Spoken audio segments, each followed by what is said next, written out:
I was at a party and this guy came up to me. We were talking about addiction, asked me what I did. And I said, I work a lot in that community. And he said the only thing rehab ever did for him was keep him sober for the 30 days it was in. And we had kind of a chuckle, and something happened to me right away at that moment. I just turned to him and I said automatically, I think the problem is you don't know why you were there. And we had this heated discussion. He says, well, what do you mean? I said, there's great treatment around. We're going to talk about it tonight. But if you don't have a strong reason as to why you're there and something that you connect to on a deep level, it's going to be very hard to have the courage and the strength to go through any program. And that's one thing I want to tell everybody out there, that we get a lot of emails and calls about addiction and treatment. And that's my first message is you've got to find a reason, something very personal, something that makes you want to change. Because if you're going to go through rehab, you're going to have to be able to change your whole life. That's my first message, and we're going to dig deeper into this subject, addiction, highlights of treatment, with my expert panel. We have Dr. Stephen Odom, and he is the CEO of New Vista Behavioral Health. Dr. Greg Cason, he's a clinical psychologist. You might know Dr. Greg from the Bravo series LA Shrinks. And we have Dr. Damon Raskin. He's an addiction specialist and a board-certified internist. So I want to welcome them each to the show. We have a lot of guys on the show tonight, so I'm going to have them identify themselves so you can recognize their voices. So Dr. Raskin, please say hello to our audience. Hi, I'm Dr. Raskin. Thank you, Howard, for having us. It's a pleasure. Dr. Cason. Dr. Cason here. Hi, everyone.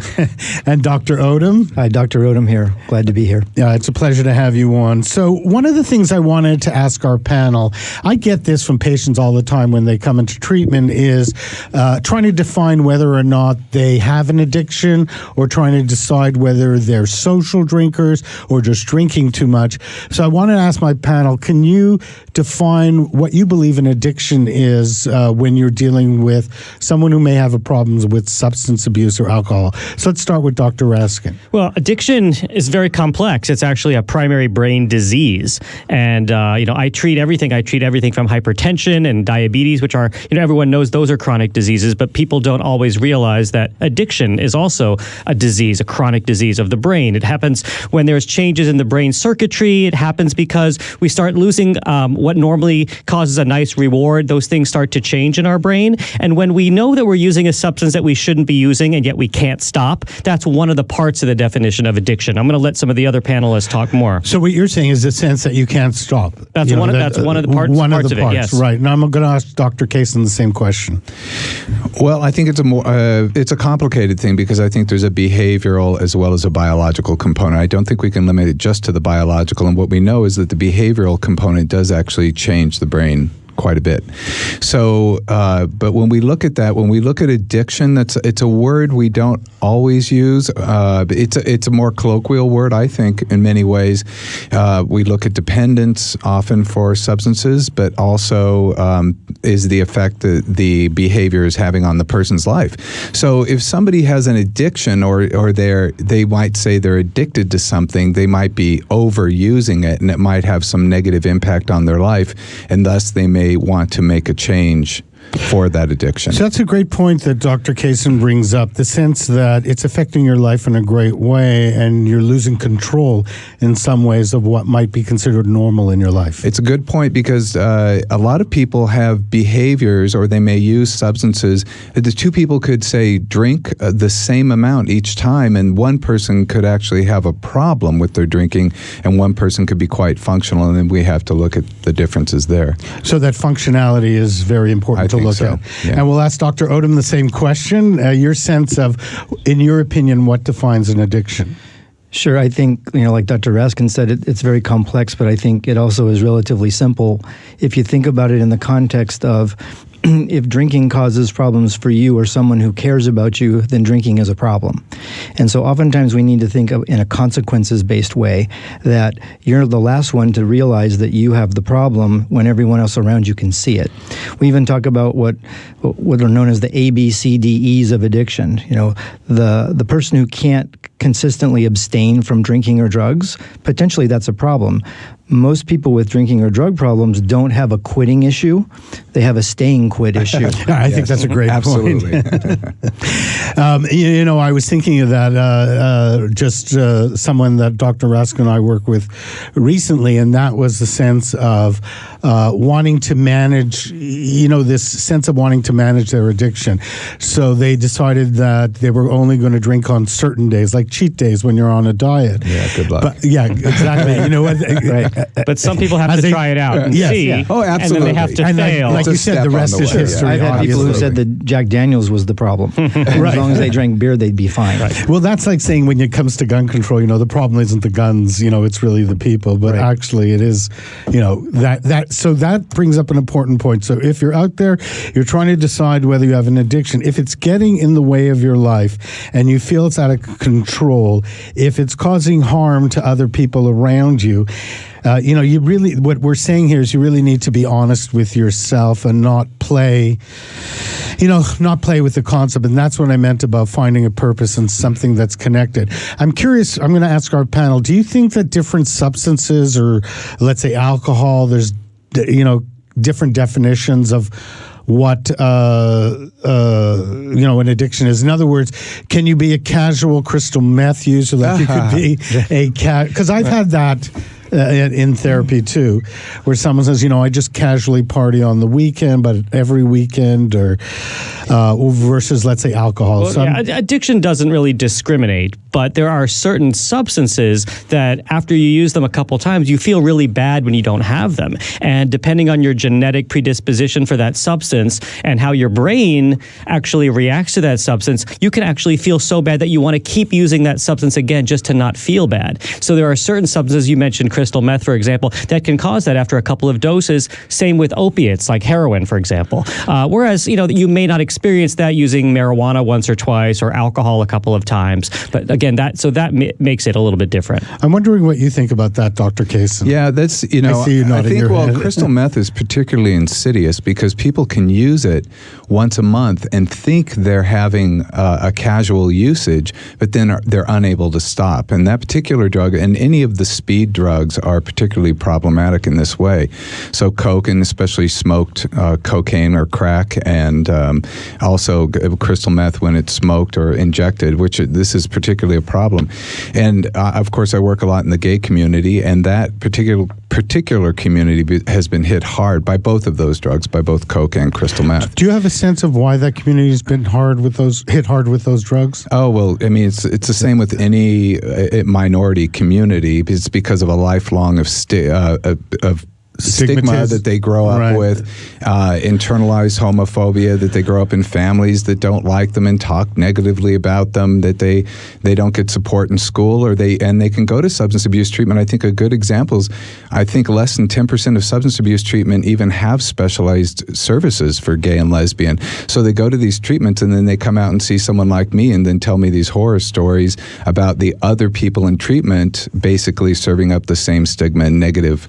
So in other words, you're saying that the treatment itself becomes a shame-producing experience. Anywhere in their life they can get that. So, but yes, the treatment itself can very definitely become that, but it can be just about anywhere, yes. Yeah, I'm going to ask Dr. Odom to comment on that, since you specialize in treatment. Sure. Your feelings about I'm going to take one half step back. When you were mentioning about you need to have a purpose and you need to know that you want to get something out of treatment, I think the one thing we have to remember is, more often than not, it's the family member or the friend who gets someone to treatment, because the one with the problem, since denial is a major component of addiction, doesn't see that problem. So oftentimes we're also asking someone who has an impaired brain to make a rational decision to get well. I think that's a great point. So we really do need to kind of force their hand sometimes and get them into treatment. And then when they get clean and sober, then they can start to break through denial, find their purpose, and have a good reason. I'm just thinking of a case. I agree with you 100%. 100%. I'm just thinking of a case I'm working with right now where the family's definitely enabled the... That can be a major part of the problem, too. Because, they don't want to upset the person, or like in this case, the person is a very wealthy person and is actually paying for a lot of the family. So because of that, in some ways, they don't want to lose their jobs. Yeah, so we tend to work with a relatively high number of high-profile folks, and they tend to be writing the checks to everyone around them. And so they want them to co-sign their addiction, otherwise they won't give them a check. Yeah, but I do want to say to those people, too, that if you're enabling someone, if that person gets seriously ill or passes away, you're not going to get, there goes your check. So this is a particularly good point. I mean, I've worked with people... Greg, we're going to have to take a quick break, but I want you to bring that up when we get back right after the commercial. I want to start by bringing Dr. Cason back on. He wanted to add some more insight to the concept that I had about finding a purpose, personal reason as to why you'd want to quit. So I want him to elaborate on what I was talking about. Oh, about that at the top of the show when you said about talking to the person at the party. Right. I think that's a good point, but there's research that I participated in and presented at a big conference in Washington, D.C., where we looked at all forms of treatment. We looked inpatient, outpatient, halfway houses. We looked at private counseling. We even looked at AA and all kinds of treatment modalities. And this was a very, very large study. And one thing that we did find in looking at people over time was it didn't matter what treatment they were in. It only mattered that they were in treatment. The minute that somebody stopped treatment in any way, they were I forget how much more, but dramatically more likely to get back to using. So, it may be nice for someone to go away for 30 days, but that they still need to continue with treatment after that. And that treatment could be just about any modality as long as it keeps them focused on alcohol or drug abuse. And I remember when I presented this study to a packed room that was overflowing, and so I said our conclusion, and then I said, so we recommend AA because it's the cheapest and it's everywhere. And basically the room, of course, of private providers completely erupted and said, how could that be, this and that treatment? But that's just what the research shows. It just doesn't matter which treatment they're in, but they do need to be in a treatment. I couldn't agree with you more. One of the experiences I've had, and I know Dr. Raskin has had this experience as we've worked together, and I'm sure Dr. Odom has had the experience too, is people think that they're going to go into treatment for 30 days and then somehow it's going to be done. And what I stressed all the time is that's just the beginning. You just the tip of the iceberg. When people say to me, I love this, when they call up, Dr. Cason probably gets this. I had a call recently. I have 7 sessions to get off crystal meth. How long do you think it'll take? I said, I don't know, 7 to 10 years. And I was being very serious, and they didn't think I was. And obviously, I never heard back from the person. But I'm going to ask Dr. Odom to comment on what Dr. Cason said. Well, sure. I think, there's lots of research to support his research that says that, less than 90 days is of limited value. It doesn't really matter if it's residential, if it's intensive outpatient, if it's psychotherapy.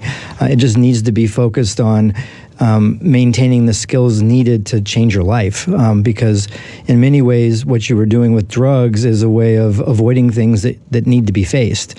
And if you don't learn the skills to deal with life on life's terms, then the next thing you know, it's much easier to relapse and drink and use again than face what you need to face. That's right. And you need support to do that. Yeah. I do the medical detox, so that aspect is more biological, and that takes just a few weeks, just that part. So just to get their body feeling like a normal human being takes a few weeks. So if you only have 30 days, which is an old-fashioned insurance pay model, they only wanted to pay for 30 days, and that's where that came from initially, then you're not going to get to the root of the issue, which is what Dr. Odom is saying. You have to get to the underlying reason of what you're masking, whether it's a depression or a trauma or anxiety disorder or other types of issues. If you haven't gotten to that point and just done the 30 days and feeling a little bit better, you're going to go right back into the world. You can be sober in a nice, beautiful, rehab center. It doesn't even have to be beautiful, but it's a lot easier when you're distanced from your real life. You go right back to the same people with the same situations, and relapse is inevitable. And what I want our audience to hear too is this sense that you have to work those skills. Just like if you went to the gym, someone can give you a workout program, and you're not expected to change your body in 30 days. It may take you a year or two to make the changes that you want. So you got to be able to learn those skills. But just like the gym, you can't stop after a year or two. No, you do I think it the this rest is of your life. exactly, yeah. I think this is the problem that we often see, especially in families. I mean, we often see the families who just want to push their family member into treatment, want to get that person sober, and they think the 30 days will do it. They don't want to change their behaviors.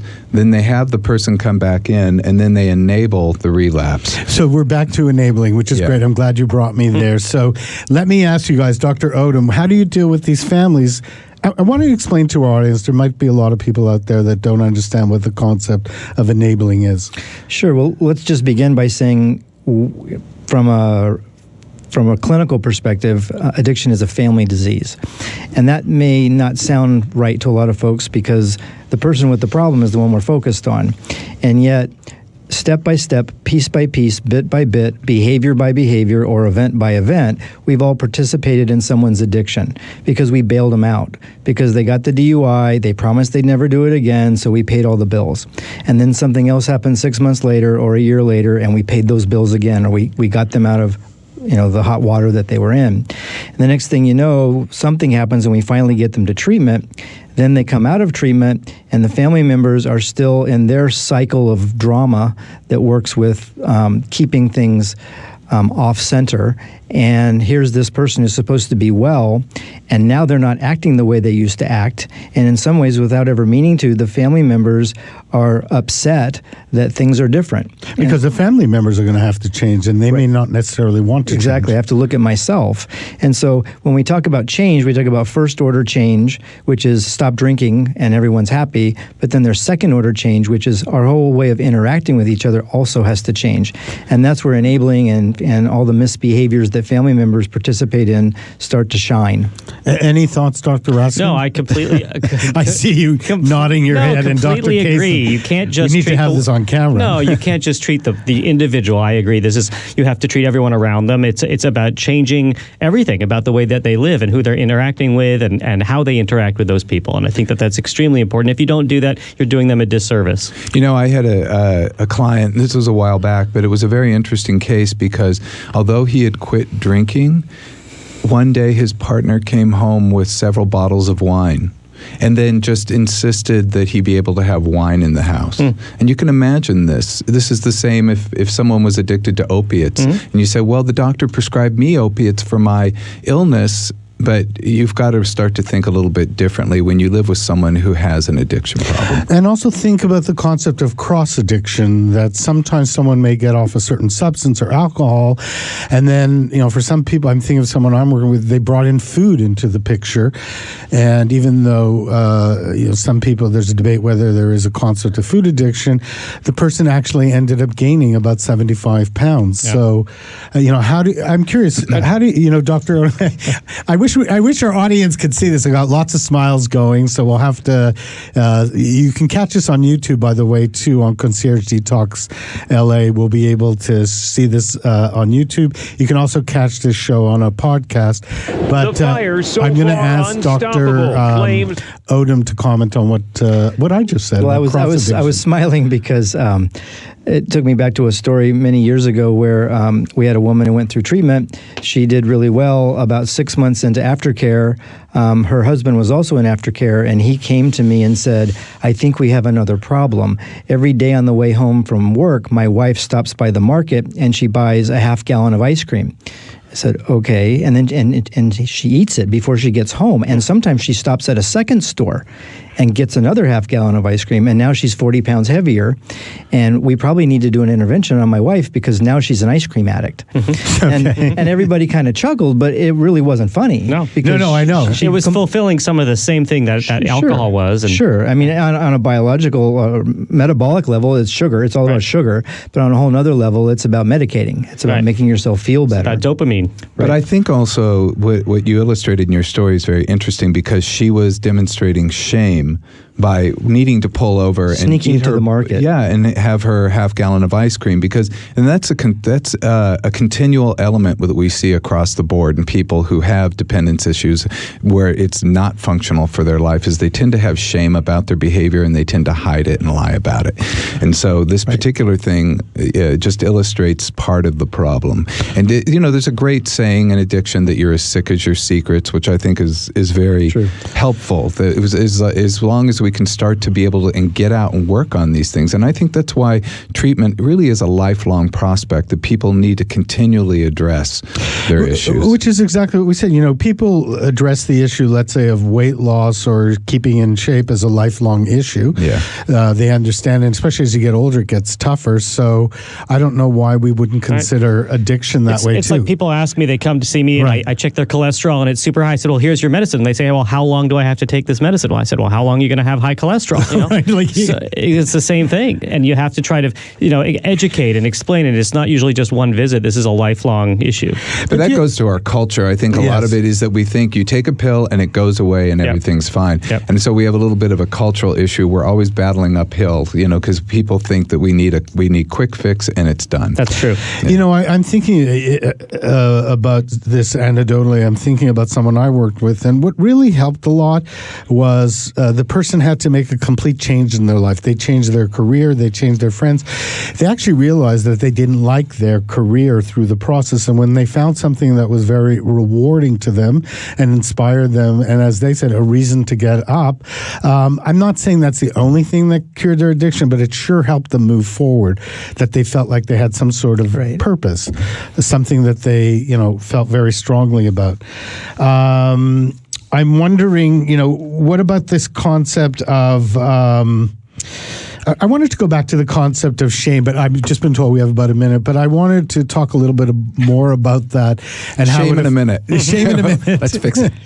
We're going to fix shame in a minute. Well, fixing shame is a lifelong process, especially if it's something that you've had to deal with or had to feel secret about. So what Dr. Cason is saying is, if you're out there, be transparent and honest, and find people who can support you in that honesty. That's a good point. I don't know how we can just ask people to do that. They have to find a supportive community. Mm-hmm. That's right. And so that may be within, that may be within a treatment center, or may be with an understanding counselor or therapist, but they have to maybe sometimes completely change their lives to be able to find those people. I couldn't agree with you more. We're going to start with Dr. Raskin, since you brought up the concept at our break, what you were thinking about. Sure. Well, I think it's important to realize that there's a big link with substance use and mental health issues. And there are a lot of times that our patients are using these substances to self-medicate. And they don't want to necessarily be on antidepressant medications, or they're taking them and they don't work because they're drinking too much, or they're using other substances that don't allow them to work.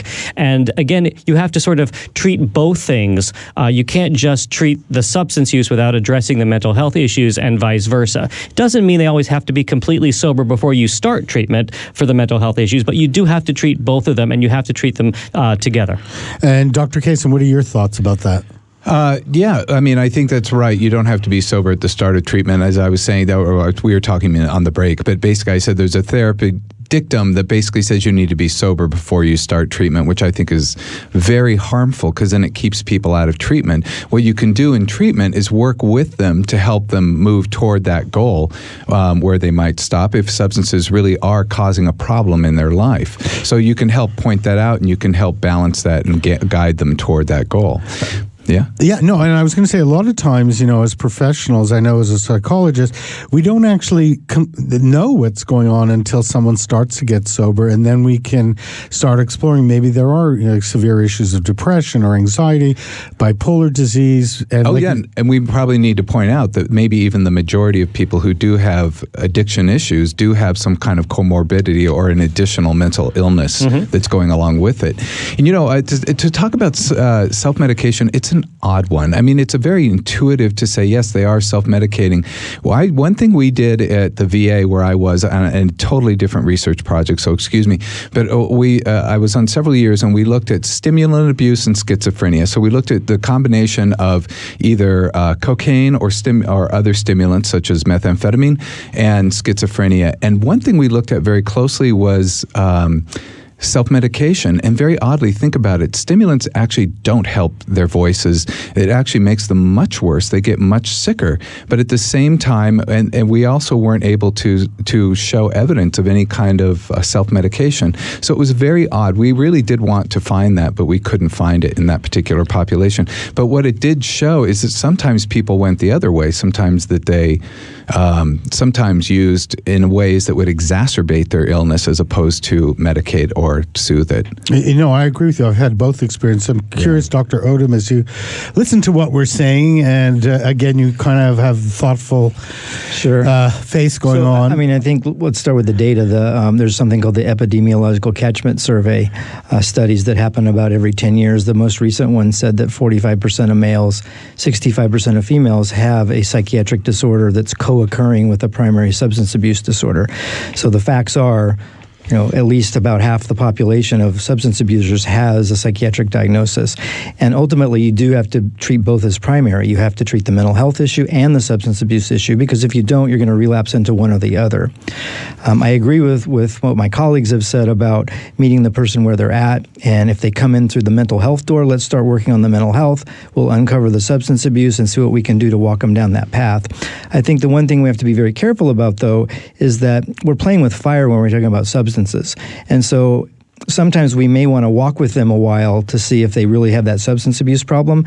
But every time they get behind the wheel, or every time they go home to their kids, or every time something like that happens, it's potentially risky. So I think sometimes there's a little more pressure on the idea that let's try to get to the bottom of this. At the same time, if you don't have the person buying in, they're not going to make the change. And how would you get that person to buy in? If what would be that process? Well, I think one of the things for me that tends to make the most sense is, I think it's hard to do individual therapy with someone around their substance abuse, because they can tell you the story they want to tell you. I think oftentimes finding collateral information, trying to bring in family members or friends or partners is a much better way to get to the bottom of things, because then you've got someone who has a potentially more objective opinion saying, yeah, you didn't think that you were stupid last night, but there's 5 people who won't talk to you anymore, and you don't even know that yet. And so those are the ways we can help somebody walk down into the substance abuse door a little more quickly. So if you were talking to a family, I'm going to ask all my colleagues this, what are some of the steps you would take? Because a lot of times when I've dealt with families, they actually don't know what they're supposed to do or how they're supposed to behave. So I'm wondering if you can give families some practical advice. Dr. Raskin, when they're dealing with someone who has a substance abuse and is denial and doesn't want to change. Well, first, I think it's utterly important to get professional help, and that's what I would tell the family member, whether there are professional interventionists that can come and do an actual intervention in the home. So if that might apply, that would be something to look at. If they need some help, they can also go to something like Al-Anon, where they can learn some tools on how to deal with family members with substance use issues. So these are places to start. Sometimes they can go to their own individual therapist to learn some tools on how to deal with family members as well. Dr. Cason, your thoughts on what we're talking about? I think if the person lives with the family, it's absolutely necessary that the family participate in therapy, because they're part of the system that's enabling the use, whether they know it or not. And they probably need to look at their relationships with the person who's using. Often the person who's using is the identified patient, or the person we're saying is the problem. But the problem may be systemic or in the entire family. If the family is not living with the person and they're not enabling, like giving money, etc., they're just a concerned collateral, then that may be a different position.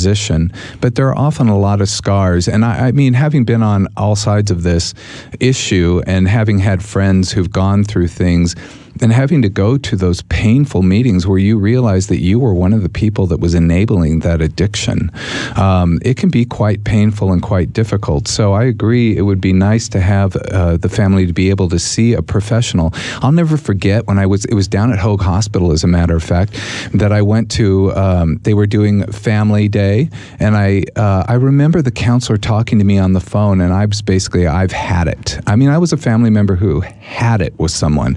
And I said, I just didn't even want to see this person. And she was very shaming to me about that. It was, looking back. But I just remember being quite shocked. I did eventually go, but I was pissed at this counselor. I didn't even want to see her because essentially I had my own scars going on about what was happening, but I also needed to face the fact that I was enabling this use. Well, you brought up an important point that a lot of times people don't even realize that they're enabling someone, and it may be an unconscious process. So by getting everybody involved, you also can make something that's unconscious conscious. Or I was completely conscious because I was a college student, and we'd go out drinking. So, I mean, I was completely aware of the drinking because I would do just as much drinking. It's just that I could stop. Okay. Well, a little earlier on, I asked you some questions about different substances and alcohol, and was there a difference? One of the questions I got through social media was someone asking me to define, issues like sexual addiction. There's some sort of controversy. Is it an addiction? Is it treated the exact same way as a substance or alcohol addiction? And I was curious to hear my panel's thought on it. So I'm going to start with Dr. Odom. Sure, you're very timely. Yes. The World Health Organization I know that. just named internet gaming as an addiction. And if you look into the criteria are essentially identical to those of substance use disorders. There's a bit of an outcry right now, probably mostly from the gaming community, saying that's a little premature, we shouldn't really be there yet. DSM-5, which is the manual that most of the psychological world uses to diagnose, they're still looking into it. They haven't made a decision. But I think, again, if you go back to the whole consequences-based way of looking at things, if what you're doing in a process addiction or a behavioral addiction is getting in the way of your life or the people who love you, then it's probably something that needs to be looked at. It has some of the same mechanical properties. It has behavioral being out of control. It's hard to abstain, diminished ability to recognize the problem, and then it's all about dopamine. And so all those kinds of things make you feel pleasure for a moment, and it makes you want to escape from other things, and that's a problem. Doesn't matter if it's sex, drugs, or rock and roll. And Dr. I'll go Raskin, with the rock and roll. I'll go for the rock and roll. No, I happen to agree completely. I mean, we see the same brain circuitry, which is what you're saying, the same pleasurable motivation, same pathways that are in the brain that are happening. And the sexual addiction is not always necessarily about sex either. Right. And it sometimes is about compensating for other types of conditions, whether it's anxiety or depression or feelings of loss and trauma. But I have quite a bit to say on that. I mean, I think that sexual addiction has been a problematic concept, especially for the gay community, because it's been used to pathologize the sexuality of many gays and lesbians. And what we have seen, especially in the sexual addiction treatments, thank God, have gone away quite a bit because of the insurance abuses. But we saw these treatments where people would go in and be told not to masturbate, not to tell everything that came up in their mind, and they pathologize basically the sexual expression of these people. But at the same time, we're going to have to take a quick break, but we'll talk a little bit more about it when we get back. Sorry to cut you off on that. We have our last segment, and I know there is so much to talk about. We're talking about sex addiction, which definitely is a whole nother show. We've done a show about it recently, but I wanted to give everyone a chance to introduce themselves, let our audience know your contact information, and also give you a chance. What I didn't want to happen is at the end of the show for someone to turn to me and say, I really wanted to talk about this, but I didn't get a chance to talk about it. So this is going to be your chance to talk about it. So I'm going to start with Dr. Raskin. If people wanted to get in touch with you, how could they do so? Sure. Well, I have a private practice. It's in Pacific Palisades, California, and my website is damonraskinmd.com.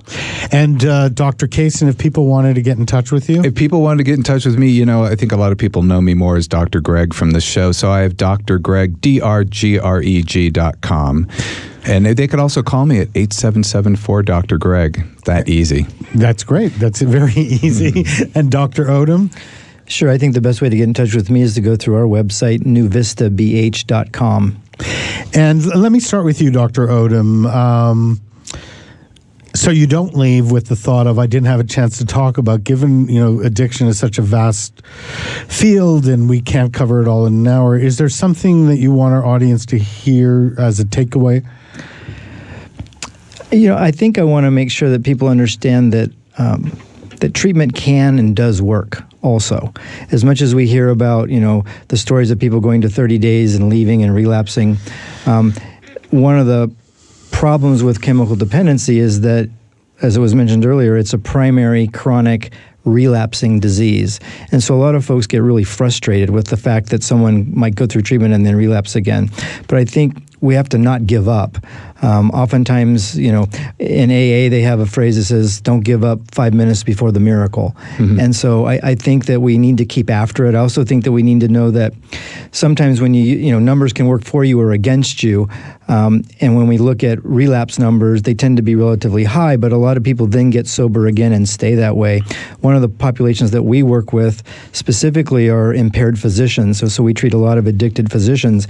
That group of people, speaking of purpose, their 5-year recovery rate ranges from 79 to 94% at 5 years. So you look at that group of people and say, well, they must have a purpose. That's very high. Yeah, they have a medical license. Right. People need to know. But that's what I mean. But I've seen people lose their license It's a very special population. Yeah. But there are lots of groups of people who, if you can help them find that purpose, they can be successful too. So I just want to make sure that we don't give up on treatment, because treatment really does work in lots of different forms. And it sometimes takes half a lifetime to get sober enough to be sober for the rest of your life. That's a good point. I think that's great, actually. Dr. Cason, your thoughts? I have no concluding thought. I mean, the one thing, though, that I was left with from the last segment is when we're talking about behavioral addictions, we need to look at what's going on. I think that people sort of bypass and don't look at the fact that there's an actual fancy learning term that's called variable ratio reinforcement. Basically, behavioral addictions function like slot machines. So the same thing that goes into gambling addiction is the same thing that goes into these other addictions that we look at, including the gaming addiction, and sexual addiction. And so when we start to look at that, and we start to look at how difficult it is to stop when you have that kind of reinforcement process, then we can start to be honorable to the person, because it's not just about the substance, it's about the behavior. And I couldn't agree with you more. And I think we're still going to have a few minutes after we've done our round robin. So, Dr. Raskin, your thoughts? I just want to offer hope to people. And people don't have to be wealthy to go to the expensive rehabs in Malibu and look at the ocean. There's a lot of different options. There's outpatient programs. There's people that can see me. I take insurance in a private practice situation, or we bring rehabs to them in our Concierge Detox LA. So, in addition, I wanted to remind people that it's not just about therapy, but therapy is an important part. There's also medication that can help prevent relapse, especially for opiates. There's some good medications out there. There are shots that are once a month that can help. So it's a combination approach. It's a biopsychosocial model that we use, and we have to address the spiritual, we have to address the biological, we have to address all of it. And I think that if I can just offer hope to people who are listening, that that there's so many different choices and options, you just have to seek help. And I couldn't agree with you more. We have a few minutes left, so I wanted to go back to Dr. Cason. We were hot on the topic of sexual addiction and the shaming element of it. Mm-hmm. And I thought at the break you brought up some great points. So I was wondering if you could share them. I'm sorry. No, about I have no memory. That's okay. I think it's... No, we were talking about the concept of sexual addiction. Yes. And that you were talking about, like, within the LGBTQ. Oh, yes. Is coming back now. The concept of there were so many programs out there that were shaming. I think that unfortunately sexual addiction became just a big cash cow for a lot of people. And we saw this with the numerous mental health treatments over the years. Of course, I was saying that we saw it with multiple personality disorder treatment and recovered memory treatment, completely bogus and would absolutely ruin people's lives, because addiction treatment centers wanted to basically cash in, and they did. And we saw the same thing happening with the sexual addiction treatment. It's not to say there aren't people who do have sexual behavioral issues and that they are compulsively practicing sexual behavior. That's a real thing. But these treatment centers basically just piled up to try to get people into these services.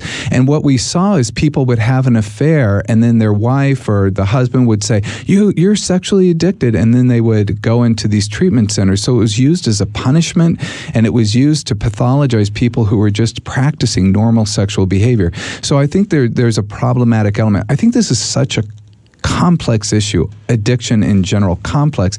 And I think, actually, the Dr. Raskin brought up a brilliant thing with like opiates, that sometimes we even need to give a substance, and we saw this with methadone. We saw it very effectively used, that, when you give an opiate to treat an opiate addict, and that's might seem counterintuitive, but people can and do really learn to have normal lives. Absolutely. Sometimes. We see it with Suboxone. And we used to see AA said don't use medicine. They don't even want people on anything. Which I disagree and I with. think that's now becoming obvious that we need medication in addition to therapy. Even in AA, there are. Yeah, go ahead, Dr. Odom. Just remember that it was the people in AA, not AA itself. Yes. I mean, AA always had a pamphlet that said, we don't tell doctors what to do. Right. But there was kind of a battle between medicine and AA for years and years and years, because it's really because of it's Valium's fault. Because when they first started using Valium, it was used to cure alcoholism, and people would take Valium, and then they'd come back loopy to an AA meeting, and then they'd relapse, and they'd say, what happened? They say, I went to the doctor, he gave me these pills, and now look at me. They said, well, they don't ever trust a doctor. It's like, well, that's ridiculous. Yeah. Well, heroin was developed to treat morphine addiction. Right. So we do have these medications come out that can be problematic. That's true. Well, ecstasy was developed, MDMA was developed to treat sexual problems. So, it was the love drug. Did not know that. Yeah, no, it did actually. It was made in Berkeley. It did at Berkeley.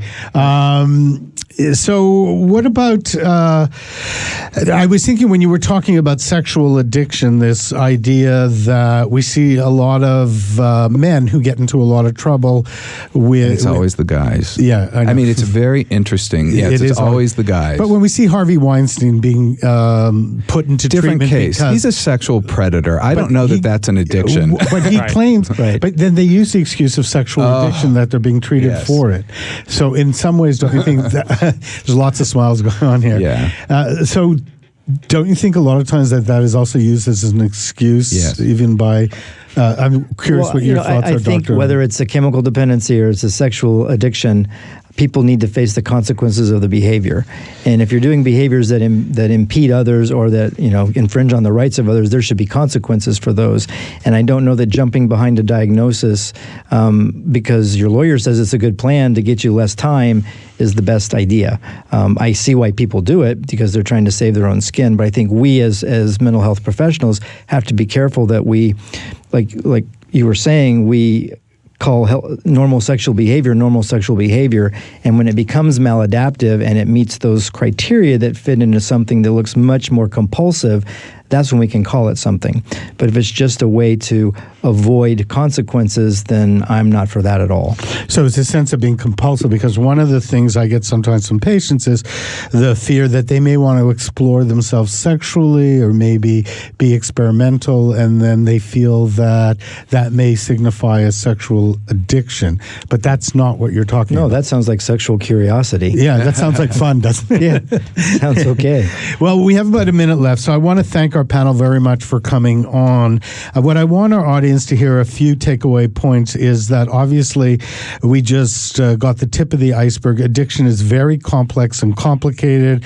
Our panel of experts have expressed some of their thoughts, and what we're all saying is that there's great professional help out there if you need it. Whole families have to be treated, not just individuals. As Dr. Cason said, whether it's AA or other forms of treatment, just get yourself into treatment. There's no shame, and find a purpose. That's what I started with. Find a reason as to why you're doing it. I'm Dr. G. We'll be back here next week. Hopefully, we'll be talking a lot more about addiction, and we'll have to do another show on sexual addiction because it's definitely a hot topic.